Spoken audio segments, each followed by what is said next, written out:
कर दें शुरू। तैयार हो? हेलो फ्रेंड्स, नमस्कार सभी के लिए, राधे राधे। मैं मोहित कुमार आप सभी का unique academy of math solution पर बहुत बहुत स्वागत करता हूं, अभिनंदन करता हूं और उम्मीद करता हूं कि आप सभी स्वस्थ होंगे, अच्छे होंगे।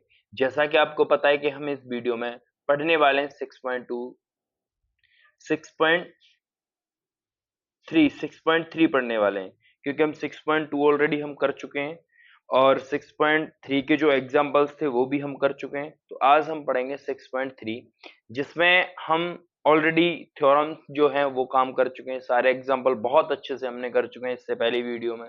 इससे पहले जो भी थ्योरम्स हमें यूज करनी थी और जो एग्जाम पॉइंट ऑफ व्यू से बहुत इंपॉर्टेंट थी, वो भी हम बहुत अच्छे से कर चुके हैं। और जो एग्जाम पॉइंट ऑफ व्यू से इंपॉर्टेंट नहीं थी बट हमें उनको समझना जरूरी था, उनके बारे में भी हमने इससे पहले वीडियो में चर्चा की है।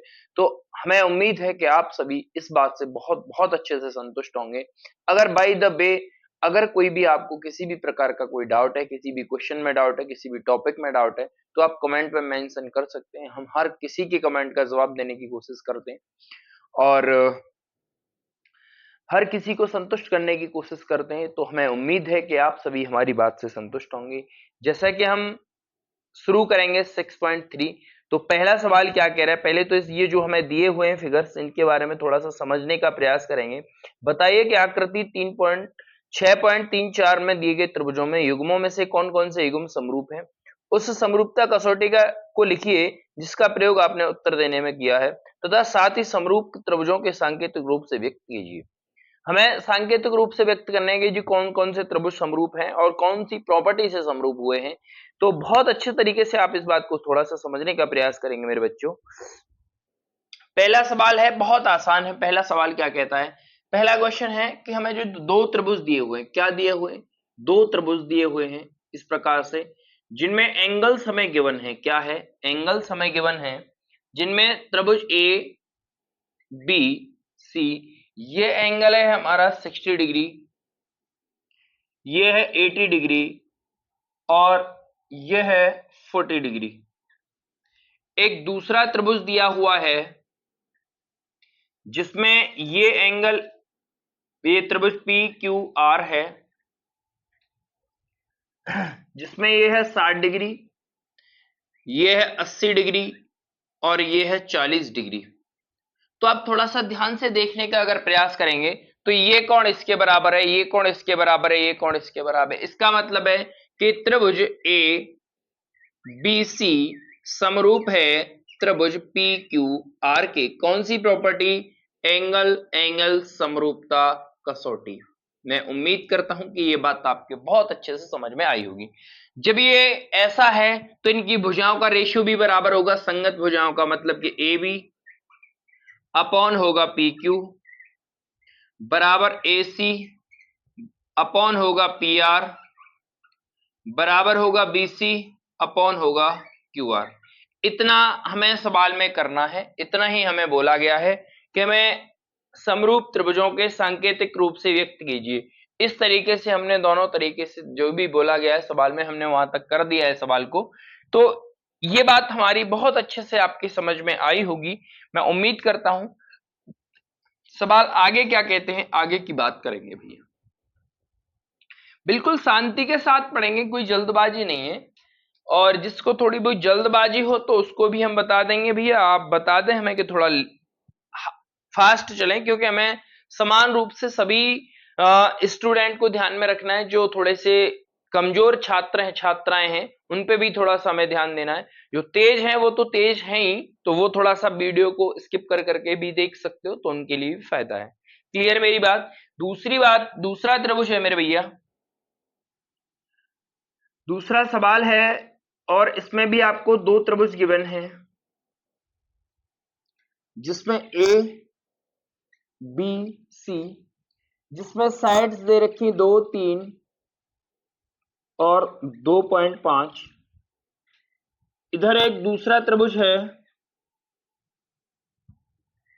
जिसमें है 5, ये है 4 और ये है 6। और ये त्रिभुज है पी क्यू आर। बहुत अच्छे से थोड़ा सा ध्यान देंगे आप हमारी बात को, कि ये जो लाइन है इसके दोगुनी है, इसका मतलब है कि ये रेशियो बनेगा, ये लाइन इसके दोगुनी है मतलब ये रेशियो बनेगा, ये लाइन इसके दोगुनी है मतलब ये रेशियो बनेगा, ये इसका मतलब है कि अगर इनका रेशियो आपको दिखाई दे रहा है कि बराबर आएगा, अगर बराबर आएगा तो इसके संगत कोण बराबर होंगे। तो बात करते हैं हम त्रिभुज पी क्यू आर तथा त्रिभुज ए बी सी से। तो जी हम बात करें A B upon Q R बराबर होगा B C upon P R बराबर होगा A C upon P Q. मैं उम्मीद करता हूं कि आप इस बात को थोड़ा सा समझने का प्रयास करेंगे। तो मैं कह सकता हूं 2/4 बराबर 2.5/5 बराबर 3/6। तो अगर मैं इसको काटूंगा तो इनका रेशियो जो बनेगा 1/2 बराबर 1/2 बराबर 1/2। अगर इनकी जो संगत भुजाएं हैं उनका रेशियो अगर बराबर है तो इसका कोण भी बराबर होंगे। अब सोचने वाला विषय यहां पर क्या आ जाता है कि कोण कौन कौन से किसके बराबर होंगे, ये बहुत इंपॉर्टेंट बात है, यहां पर थोड़ा सा ध्यान देंगे आप, थोड़ा सा अगर समझे मेरी बात को। ये है 2.5, इसका मतलब 2.5 है, इसका मतलब है कि इसके सामने का जो कोण होगा वही होगा इसके सामने का कोण। इसका मतलब है मैं कह सकता हूं एंगल ए बराबर है एंगल क्यू के संगत कोण। ध्यान रखना ये बहुत इंपॉर्टेंट बात है। अब 2 के सामने है सी, इसका मतलब है कि 4 के सामने जो भी एंगल होगा वो उसके बराबर होगा। तो मैं कह सकता हूं एंगल सी बराबर होगा एंगल पी के। बात क्लियर। अब बाकी कौन सा बचा है, एंगल बी बराबर होगा एंगल आर के, जो बचा हुआ। बात क्लियर है। ये है संगत कोण, आप इनको तुक्के से नहीं लिख सकते, इस बात को बहुत अच्छे से ध्यान रखना है। क्लियर हमारी बात। जिस भुजा के सामने जो रेशियो होगा उसी भुजा के सामने का कोण भी उसका बराबर होगा। क्लियर हमारी बात। इन बातों का बहुत ध्यान रखना है। सवालों में तो ऐसे तो हर कोई कर लेगा सवाल भाई, ऐसा नहीं, बहुत सारे टीचर है कि जी इसका रेशियो इसके बराबर, इसका रेशियो इसके बराबर, इसका रेशियो हो गया सवाल। ऐसे नहीं होता है। सवाल के कॉन्सेप्ट जो कह रहा है, सवाल की पावर क्या है। अगर इतना आसान सवाल बनाना होता है एग्जामिनर को तो बना देता और बात खत्म हो जाती। आप कह देते जी इनकी भुजाओं साइड से ये एंगल समरूप है, लेकिन बात कहां तक जानी है यहां तक तो समझिए भैया। बात को हमें कहां तक ले जाना है, एग्जामिनर वास्तव में तुमसे करवाना क्या चाहता है, तभी तो वो नंबर देगा। तो प्रोसेस एकदम डिट्टो यही है और यही एग्जाम में आपको करना है। क्लियर मेरी बात, हाँ या ना। इतना आसान सवाल नहीं देगा, इस बात को दिल में और दिमाग में बिठा लें हमारी को, जितना आप सोच रहे हो। क्लियर है। जैसा आपको दिख रहा है उतना आसान चीजें हैं नहीं मेरे भाई। अब देखिए एंगल, तीसरा सवाल है।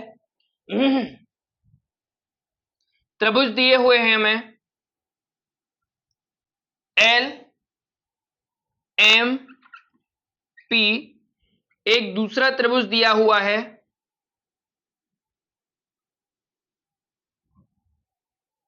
D E F, D E F, जिसमें ये लाइन है 6 डिग्री, तो सॉरी 6, ये है 5 और ये है 4, ये है 2, ये है 2.7 और ये है 3।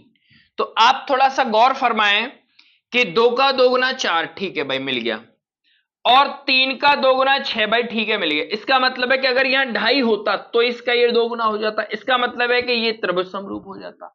तो जब मैं कह सकता हूं ए एल ये वाली, अब देखो ये साइड रेशियो बराबर होगा इसके, और ये रेशियो अपॉन ये और ये अपॉन ये, इसका मतलब है L M upon E F बराबर होना चाहिए L P upon D F बराबर होना चाहिए एम पी अपॉन डीई। बहुत ध्यान से।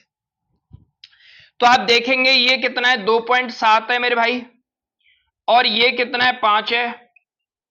क्या ये इसके बराबर होगा? अब ये LP है, LP कितना है 3 है, DF है हमारा 6 है, और ये है 2, और ये है हमारा 4।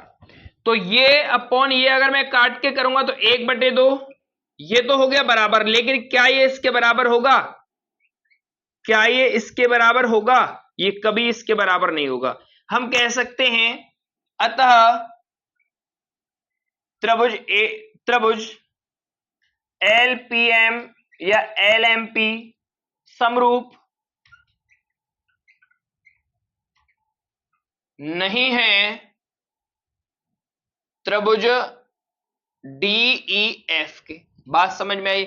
जब त्रिभुज समरूप है ही नहीं तो हम कह सकते हैं कि ये इसकी भुजाओं का रेशियो बराबर नहीं आया, ना ही इसके एंगल बराबर होंगे।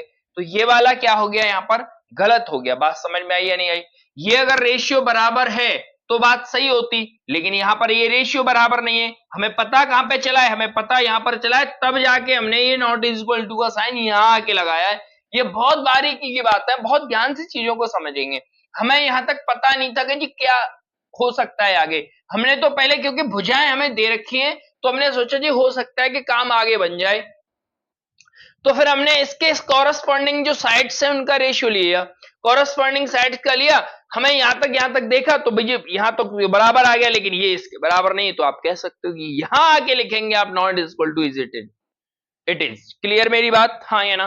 तो आगे की बात करते हैं। आगे अगला सवाल क्या कहता है?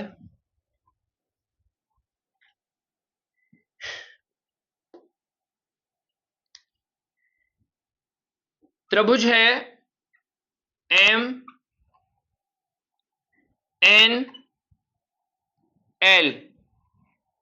जो ये दे रखा है 5, ये दे रखा है 70 डिग्री का एंगल, और ये दे रखा है 2.5, और इधर भी आप थोड़ा सा गौर फरमाएंगे हमारी बात का,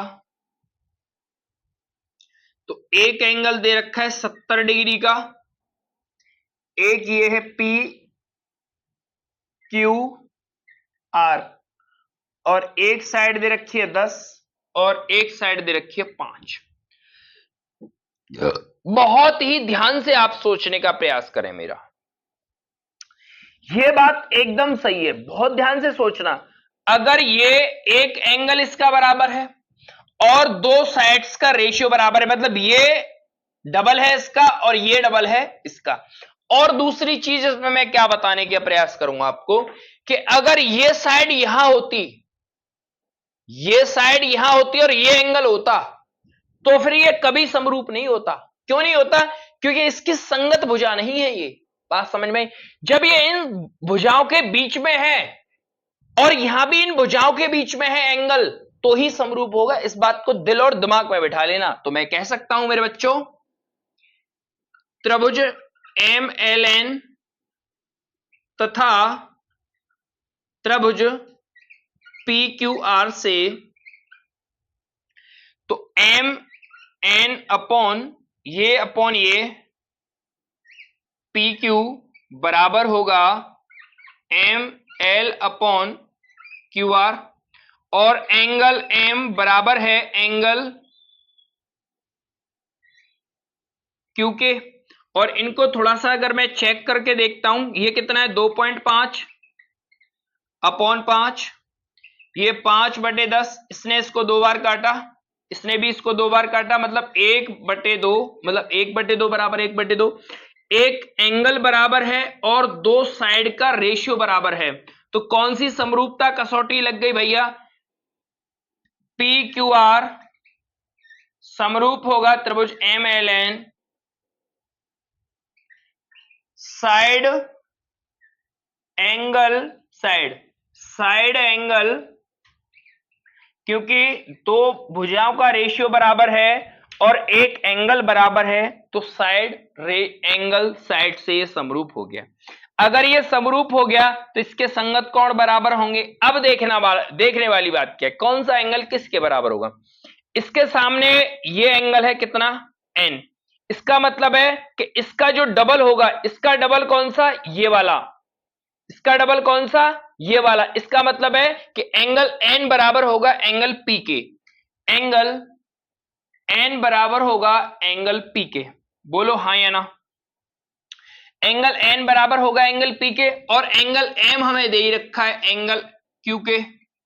और बचा क्या, एंगल एल बचा, एल बराबर होगा एंगल आर के। ये चीज यहां पे जाके खत्म होंगी, ध्यान रखना। ये है इसके कॉरस्पॉन्डिंग एंगल, मतलब संगत कोण। मैं उम्मीद करता हूं कि ये बात आपके दिल और दिमाग तक पहुंच पाई होगी। क्लियर है मेरी बात, हाँ या ना। तो इस तरीके से चीजों को समझना है, इस तरीके से चीजों को करना है भाई, ध्यान रखना है इतना सा। अगला सवाल क्या कहता है,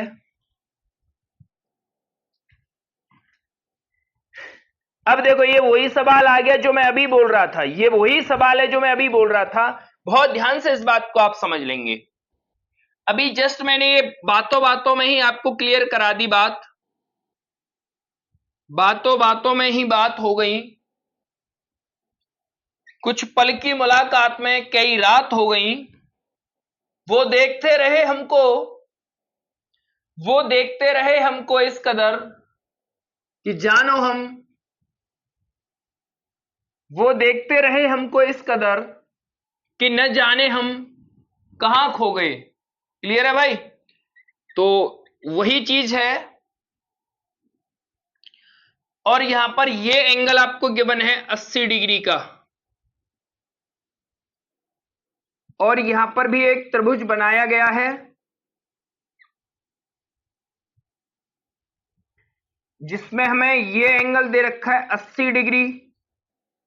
ये साइड है 5, ये डी, ई और एफ, और ये है 6। बहुत ध्यान से, बहुत ध्यान से। आपको मैंने जस्ट ये बात अभी बताई है। देखो यहां पर इन भुजाओं के बीच में एंगल बना हुआ है।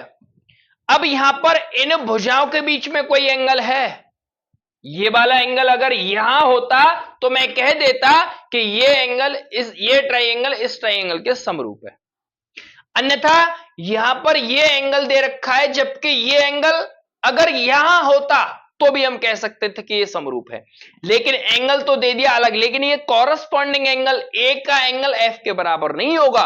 क्यों नहीं होगा? क्योंकि इनकी भुजाएं तो डिफरेंट आ रही है ना मेरे भाई। बात मेरी आप समझ पा रहे हैं या नहीं? तो मैं कह सकता हूं, तो आप कह सकते हो अतः त्रिभुज ए बी सी समरूप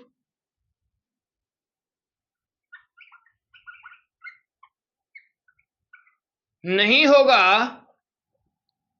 त्रिभुज डी ई एफ की। बात समझ में आई? क्योंकि अब यहां क्योंकि लिख दी, क्योंकि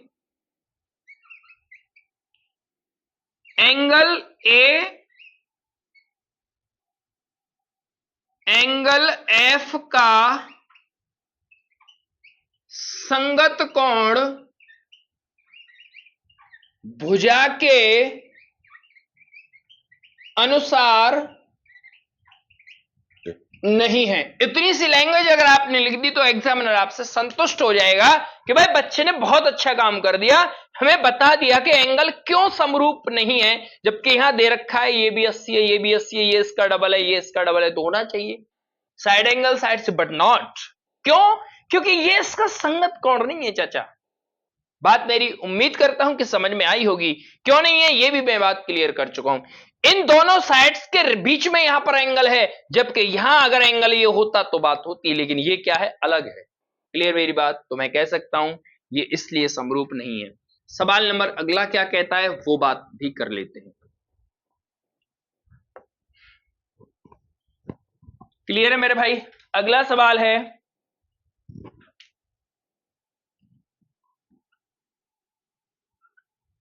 डी ई एफ, ये है 70 डिग्री का, ये है 80 डिग्री का, और दूसरा एक त्रिभुज बनाया गया है पी क्यू आर, ये है 80 डिग्री का और ये है 30 डिग्री का।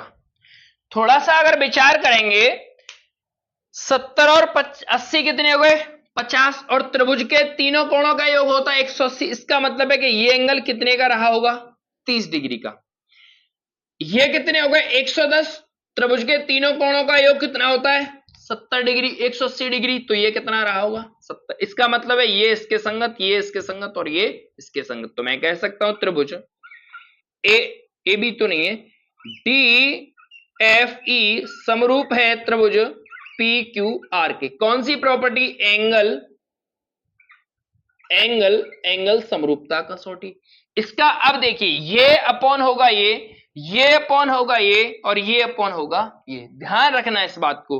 तो P, ये है D, D E upon P Q बराबर D F upon P R बराबर D E F upon Q R. बात समझ में आई है? संगत भुजा, इसको बोलेंगे संगत भुजाओं का अनुपात। बात समझ में आई या नहीं आई? मैं उम्मीद करता हूं कि ये सारे सवाल आपको बहुत अच्छे से क्लियर हो पाएंगे। तो आज के वीडियो में हमने 6 सवाल कर लिए, तो आगे की वीडियो में हम अगले सवालों को करेंगे ताकि ये वीडियो बहुत ज्यादा लंबा न हो। बात समझ में आ रही होगी हमें उम्मीद है, क्योंकि आप भी बोर फील ना करें और हमें भी परेशानी ना हो इतनी लंबी वीडियो बनाने में। क्लियर मेरी बात? मैं उम्मीद करता हूं कि आपको ये बात मेरी बहुत अच्छे से समझ में आई होंगी।